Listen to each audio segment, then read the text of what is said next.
আল্লাহ তাআলা বলেন, দুইটা জিনিস যদি তোমরা অর্জন করতে পারো, আমি তোমাদের জন্য কুররাতা আয়ুন মা উখফিহা, এমন গোপন জিনিস তোমাদের জন্য রেখে দিয়েছি যেটা দেখার সাথে সাথেই তোমাদের চক্ষুটা জুড়ায়া যাবে। সুবহানাল্লাহ। আল্লাহ তাআলা বলছেন, ওয়াবাশশিরিল্লাযীনা آمنوا وعملوا الصالحات أن لهم جنات تجري من تحتها الأنهار كلما رزقوا منها من ثمرة رزقا قالوا هذا الذي رزقنا من قبل وأوتوا به متشابها।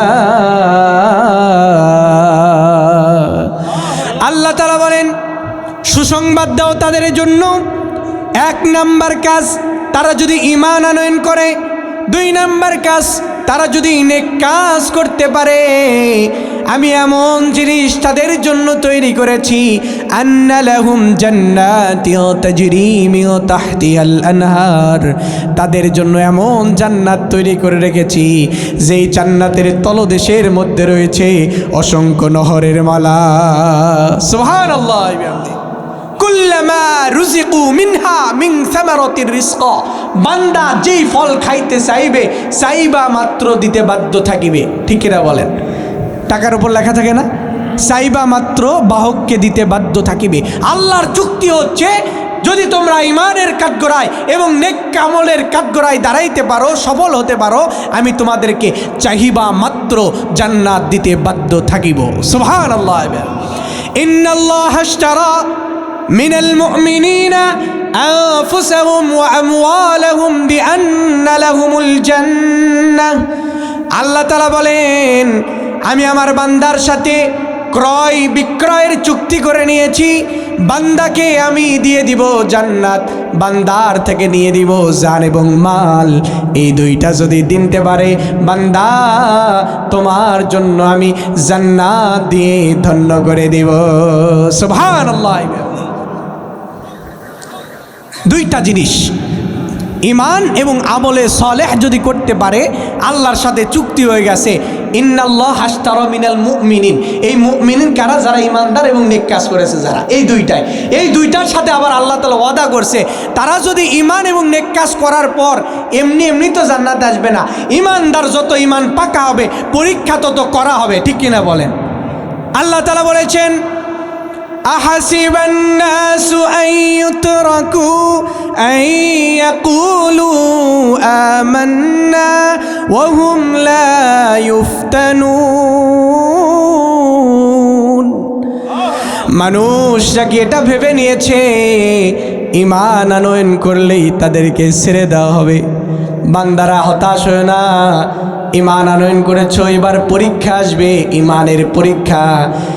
ولقد فتنا الذين من قبلهم فليعلمن الذين صدقوا وليعلمن الكاذبين। তুমি যে ঈমানদার, এটা পরীক্ষা করার জন্য পূর্বের কত মানুষদেরকে আমি পরীক্ষা নিয়েছি, কারা ঈমানের দাবিতে সত্যবাদী ছিল, কারা মিথ্যাবাদী ছিল, এটা পরীক্ষা করার জন্য আমি মুমিনদেরকে চেক দিব। সুবহানাল্লাহ। এক নাম্বার ঈমান আনয়ন করতে হবে, দুই নাম্বার নেক কাজ করতে হবে। আমার সাথে বলতে হবে, এক নাম্বার কি? ঈমান। বলেন, এক নাম্বার কি? ঈমান। দুই নাম্বার কি? নেক কাজ। এই দুইটা যদি করতে পারে তাহলে সে হবে মুমিন। আর মুমিন যে হবে, তার সাথে আল্লাহর চুক্তি, সে যদি জান দেয় আর মাল দেয়, তাকে আল্লাহ তাআলা জান্নাত দিয়ে দিবে। সুবহানাল্লাহ। হযরত সাদ ইবনে আবি ওয়াক্কাস রাদিয়াল্লাহু তাআলা আনহু শুনেছেন যে আরবের বুকে একজন পাগলের উদ্ভব হয়েছে।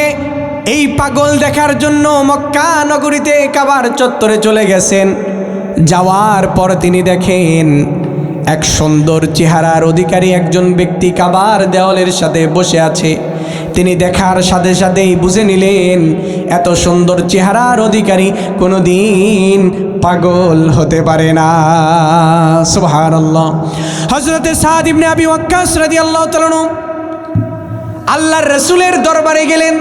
যে বললেন আমি শুনেছি আপনি নাকি পাগল, আপনি নাকি এক আল্লাহর ইলাহের দাবি করেন, আপনি নাকি নিজেকে নবী বলে দাবি করেন, তাহলে বলেন আপনার নবুয়তের স্বীকৃতি কি আল্লাহ তাআলা কেমন?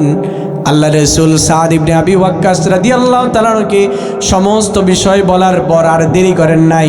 সাদ ইবনে আবি ওয়াক্কাস রাদিয়াল্লাহু তাআলা আল্লাহর রসুলের হাতে হাত রেখে কালেমা পড়ে মুসলমান হয়ে গেলেন। লা ইলাহা ইল্লাল্লাহু মুহাম্মাদুর রাসূলুল্লাহ সাল্লাল্লাহু আলাইহি ওয়াসাল্লাম।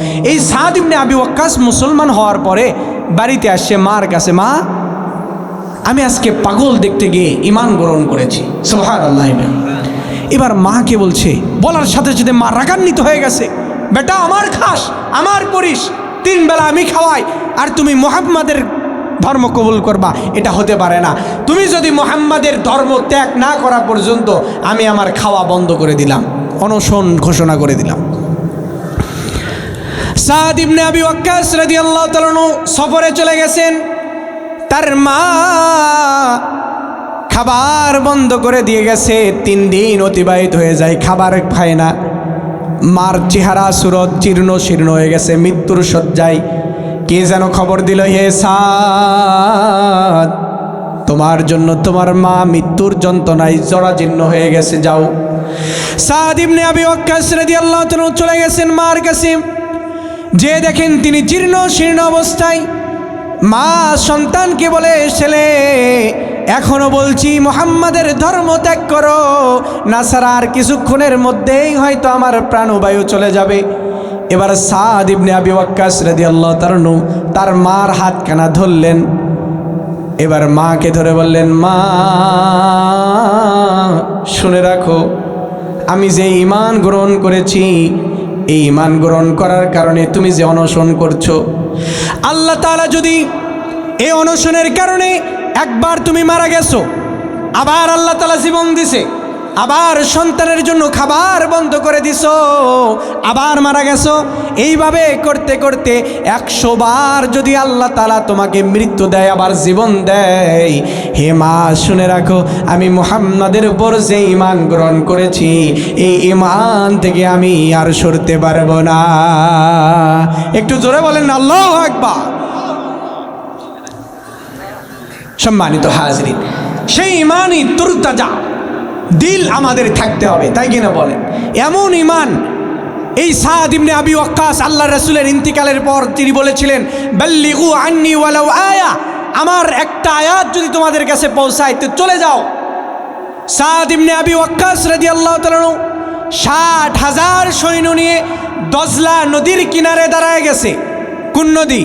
দজলা নদীর কিনারে 60,000 সৈন্য নিয়ে দাঁড়ায় গেছে সাদ ইবনে আবি ওয়াক্কাস রাদিয়াল্লাহু তাআলা। এবার নদীর কিনারায় যে বলছে, হে আমার সহযোগীরা, সহযোদ্ধারা, আল্লাহর রাসূলের উপর যে ইসলাম এসেছে, আল্লাহর রাসূলের উপর যে কোরআন এসেছে, এটা কি নদীর এই পারে রাখতে চাও নাকি নদীর ওই পারেও পৌঁছাইতে চাও? সমস্ত সহযোদ্ধারা বলল, ইয়া সাদ ইবনে আবি ওয়াক্কাস, আমরা তো শুধু এখানেই রাখতে চাই না, আল্লাহর রাসূলের ধর্ম, আল্লাহর রাসূলের দিন, আল্লাহ তাআলার কোরআন, এটা নদীর ওই পারেও পৌঁছাইতে চাই। এবার সাদ ইবনে আবি ওয়াক্কাস রাদিয়াল্লাহু তাআলা আনহু বলেন, এই নদী পার হওয়ার মতো তো কোনো যানবাহন নাই, তাহলে তোমরা বলো হাসবি আল্লাহু লা ইলাহা ইল্লাহু, আল্লাহ তাআলা একমাত্র সাহায্যকারী, তিনি ছাড়া আর কোনো ইলাহ নাই। এই কথা বলে গোটা 60,000 সওয়ারি ঘোড়া নিয়ে দজলা নদীর ভিতরে ঝাঁপ দিয়ে পার হয়ে গেছে। দজলা নদীর পানি 1 কিঞ্চিত পরিমাণ এই যোদ্ধাদের ঘোড়ার পা ভিজাইতে পারে না। সুবহানাল্লাহ। এটা হচ্ছে সাদ ইবনে আবি ওয়াক্কাস। মাকে মারা যাক কিন্তু ঈমান ছাড়বে না, এই ঈমানের পাওয়ার এত হয়েছিল যে দজলা নদীর পানি পার হয়ে গেছে, তার সৈন্যবাহিনীর খুর পর্যন্ত ভিজাইতে পারে নাই। আল্লাহর কুদরত। আরে ভাই, নীল নদের পানি যখন শুকায় গেছে, নীল নদের পানির লোকেরা যখন পানাহারে পিপাসার্ত চলে গেছে ওমরের কাছে, ওমর তুমি তো আমিরুল মুমিনিন, নীল নদের পানির ব্যবস্থা করো। ওমর রাদিয়াল্লাহু তাআলা চিঠি লিখছে কোনো মানুষের কাছে চিঠি লেখে নাই, ওমর চিঠি লেখছে নীল নদের কাছে। কার কাছে? নীল নদের কাছে লক্ষ্য করে চিঠি লেখছে, হে নদী, তুমি তো আল্লাহর আদেশে প্রবাহিত হও, আবার আল্লাহর আদেশেই তুমি বন্ধ হয়ে যাও। আমি অর্ডার দিচ্ছি এই নীল নদের অধিবাসীদের জন্য তুমি আল্লাহর আদেশে আবার প্রবাহিত হওয়া শুরু করে দাও। সুবহানাল্লাহ। ওই প্রতিনিধিগুলো সেই ওমরের চিঠি নিয়ে এসে নীল নদের উপর ছেড়ে দিছে। ওই সময় এত পরিমাণ নীল নদে পানি হয়েছে, ওই পানি নদী ছেড়ে বাড়িতে পৌঁছায় গেছে। সুবহানাল্লাহ। ইমান এমন হয়েছে নীল নদ পর্যন্ত একজন সাহাবীর চিঠির কথার স্বীকৃতি দেয়। এটা হচ্ছে ইমান। এই ইমান যদি আনতে পারি, ওয়াবাশশিরিল্লাযীনা আমানু ওয়া আমিলুস সালিহাত, 2 নাম্বার ইমানও আনতে হবে, নেক কাজও করতে হবে। সারা দিন বান্দা আমি ইমানদার, নামাজ পড়ে কি হবে? আমার সে বড় ইমানদার কেউ আছে নাকি? আছে? আপনাদের এদিকে আছে তো? ইমানদার দাবি করে কিন্তু নামাজ পড়ে না, এর মতো বোকা আর কেউ হতে পারে না। কারণ ইমানের সাথে নেক কাজের সম্পৃক্ততা আছে, ইমানের সাথে সব কিছুর সামঞ্জস্য আছে।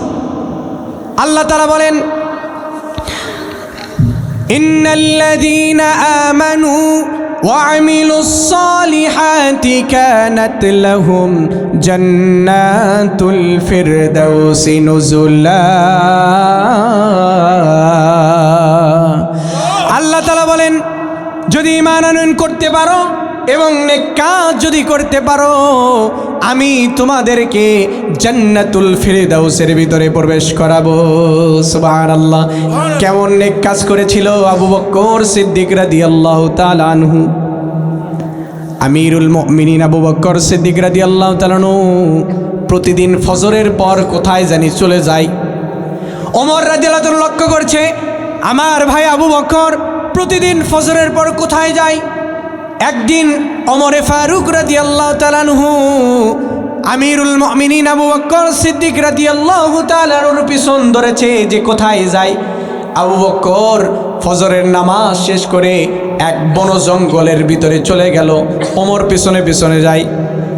দেখে আবু বকর একটা তাঁবুর ভিতরে ঢুকলো, দীর্ঘক্ষণ সময় পর্যন্ত তাঁবুর ভিতরে ছিল। এই তাঁবুর ভিতরে থাকার পর একটা সময় বের হয়ে আবার চলে আসে।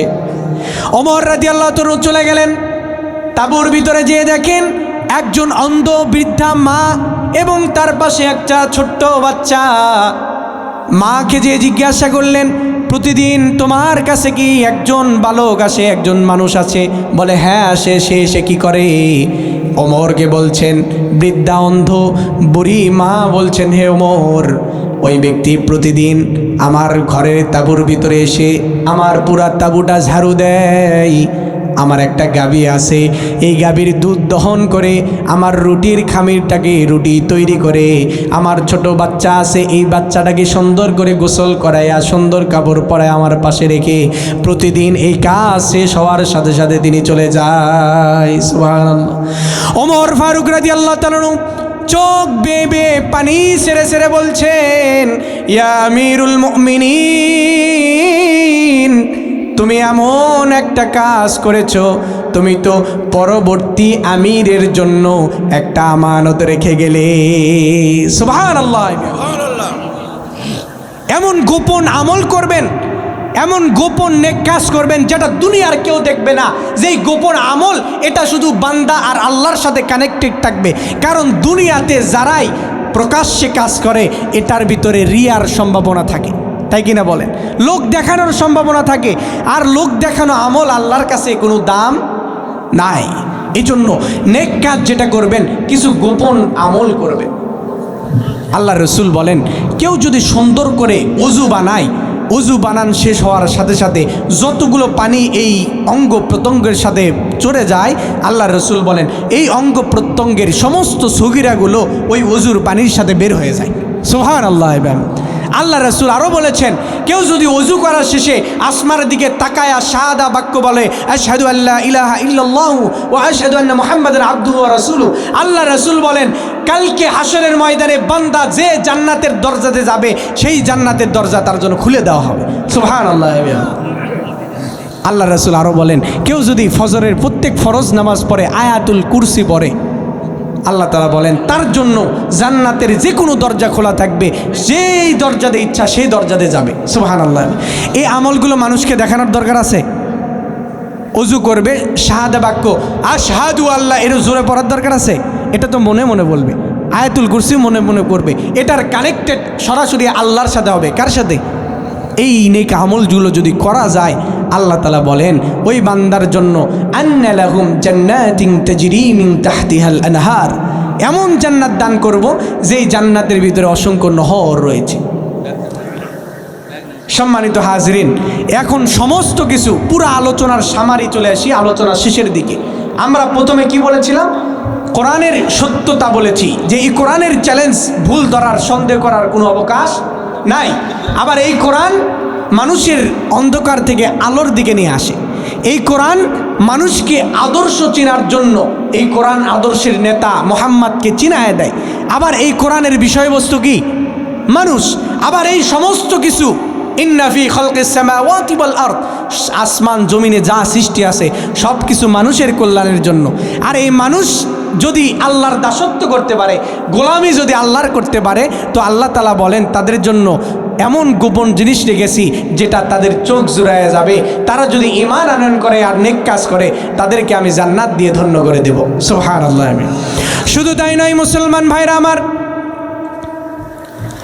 মরণ যদি হয়, কেমন মরণ হবে আমাদের? এমন মরণ চাইতে হবে, কবির ভাষায় বলতে হবে, যেদিন তুমি এসেছিলে ভবে, কেঁদেছিলে তুমি, হেসেছিল ছবে, এমন জীবন করো হে গঠন, মরণে হাসিবে তুমি, কাঁদিবে ভুবন। সুবহানাল্লাহ।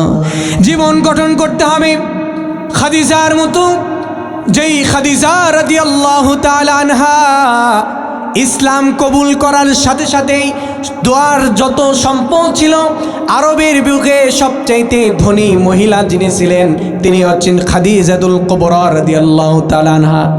কিন্তু ঈমান আনয়ন করার পর, আল্লাহর রাসূলকে রাসূল দাবি করার পর, আল্লাহর রাসূলকে বলেছেন আমার যত সম্পদ আছে ইয়া রাসূলুল্লাহ, ইয়া হাবিবাল্লাহ, সমস্ত কিছু আপনার দ্বীনের কাজের জন্য আমি দান করে দিলাম। সুবহানাল্লাহ।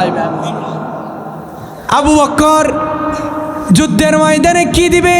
সমস্ত কিছু বাড়ির থেকে নিয়ে আসছে, তেল নিয়ে আসছে, সাবান নিয়ে আসছে, সুই পর্যন্ত নিয়ে আসছে, সব কিছু নিয়ে এসে আল্লাহর রাসূলের কাছে দান করে বলছে।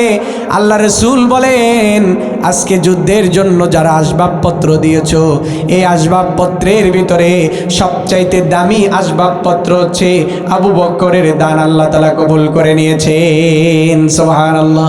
ওসমান রাদিয়াল্লাহু তাআলা প্রশ্ন করলেন, ইয়া রাসূলুল্লাহ, ইয়া হাবিবাল্লাহ, আমি তো যতগুলো দানবীর রয়েছে সমস্ত দানবীরের ভিতরে আমি তো সবচাইতে বেশি দান করেছি, কেন আল্লাহর কাছে আমার দানটা সব চাইতে প্রথমে কবুল হলো না? আল্লাহ রাসূল বলেন, হে ওসমান শোনো, আবু বকরকে জিজ্ঞাসা করো সে বাড়িতে কি রেখে এসেছে।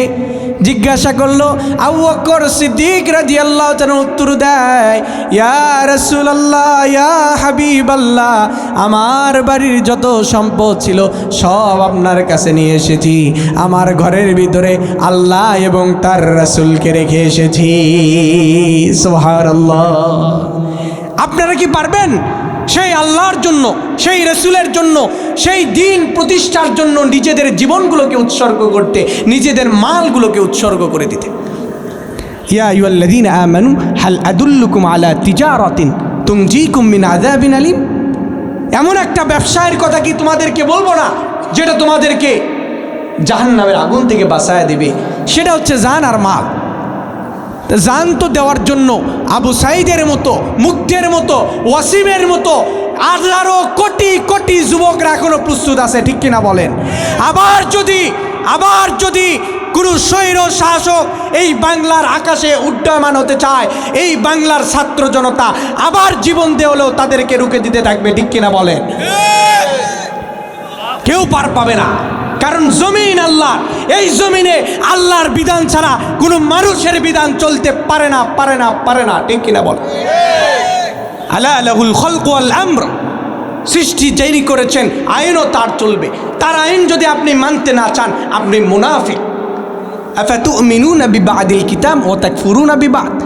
কোরআনের সব মানেন, নামাজ রোজা। কত নেতা বক্তব্য দেয়, ভাই আপনারা এই আপনার গ্রামে মাহফিল হচ্ছে, আপনারা লোকেরা নাই। কত আফসোস করে নেতারা বক্তব্য দেয় না? ও দেখেন ওই মাগরিবে নামাজ পড়ে নাই, ঠিক কিনা বলেন? মানে আফাতুমিনুনা বিবাদিল কিতাবি ওয়া তাকফুরুনা বিবাদ। তারা চায় সমাজ সুন্দর হোক, কিন্তু সমাজ সুন্দর করার জন্য কোরআন চায় না। তারা চায় এই সমাজ দুর্নীতি মুক্ত হোক, এই দুর্নীতি মুক্ত করবে কোরআন। আল্লাহ তাআলা বলেন, আস-সারিকু ওয়াস-সারিকাতু ফাকতাউ আইদিয়াহুমা আজ-জানিয়াতু ওয়াজ-জানি ফাজলিদু কুল্লা ওয়াহিদিন মিনহুমা মিয়াতা জালদা। চুরি, পুরুষ যদি চুরি করে, নারী যদি চুরি করে, তাহলে কোরআনের হুকুম হচ্ছে তার হাত কেটে ফেলে দিতে হবে। কোনো পুরুষ যদি, নারী যদি জিনা করে, কোনো পুরুষ যদি জিনা করে, তাহলে 100টা বেত্রাঘাত করতে হবে। আর বিবাহিত নারী যদি জেনার ভিতরে লিপ্ত হয়, তাহলে রজম করে তাকে হত্যা করতে হবে। বিধান কার? কোরআনের বিধান। এখন বলছে এই সমাজ থেকে আমরা ধর্ষণ মুক্ত করব, দুর্নীতি মুক্ত করব, আমরা চুরি ডাকাতি বন্ধ করব। দেখা যাচ্ছে ওরাই চোরের লিডার, ঠিক কিনা বলেন? আবার কয় সমাজ দূষণ মুক্ত করবে। সম্মানিত হাজিরিন, এ কারণেই আমরা যেহেতু আলোচনা কয়টা শুনবেন ভাই? আলোচনা বক্তা বলতেও আমার আরও 2 ঘন্টা বললেও শেষ হবে না, কিন্তু আমাদের আত্মার খোরাকি নাই। আমরা যে কিছু লালন করব নিজেদের জীবনে। বক্তা বক্তব্য দেয়, বক্তা টাকা কামাইয়ের জন্য, শ্রোতা শোনে, এই হচ্ছে তো হচ্ছে হয়ে যাক, ঠিক কিনা বলেন?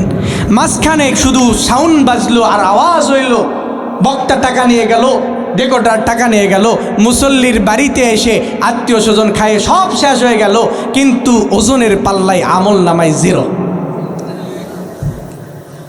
ওয়াকিমুল ওয়াজনা বিল কিসতি ওয়ালা তুখসিরুল মিজান। সেদিন মিজানের পাল্লায় কোনো কারচুপি হবে না। ইয়াউমা ইয়াফিরুল মারউ মিন আখি ওয়া উম্মিহি ওয়া আবি ওয়া সাহিবাতিহি ওয়া বানি লিকুল্লি ইমরিইম মিনহুম। সবাই চলতে থাকবে, সবাই পালাবে আপনার থেকে। তাহলে সেই দিন আপনার আমার সদকায়ে জারিয়া রাখার জন্য কিছু দরকার আছে কিনা? ইযা মাতাল ইনসানু ইনকাতাআত আনহু আমালু ইল্লা মিন সালাসাতিন। 3টা জিনিস মানুষ মরে যাওয়ার পরেও জারি থাকে। 1 নাম্বার হচ্ছে সদকায়ে জারিয়া, 2 নাম্বার উপকারী ইলম, এবং 3 নাম্বার নেককার সন্তান।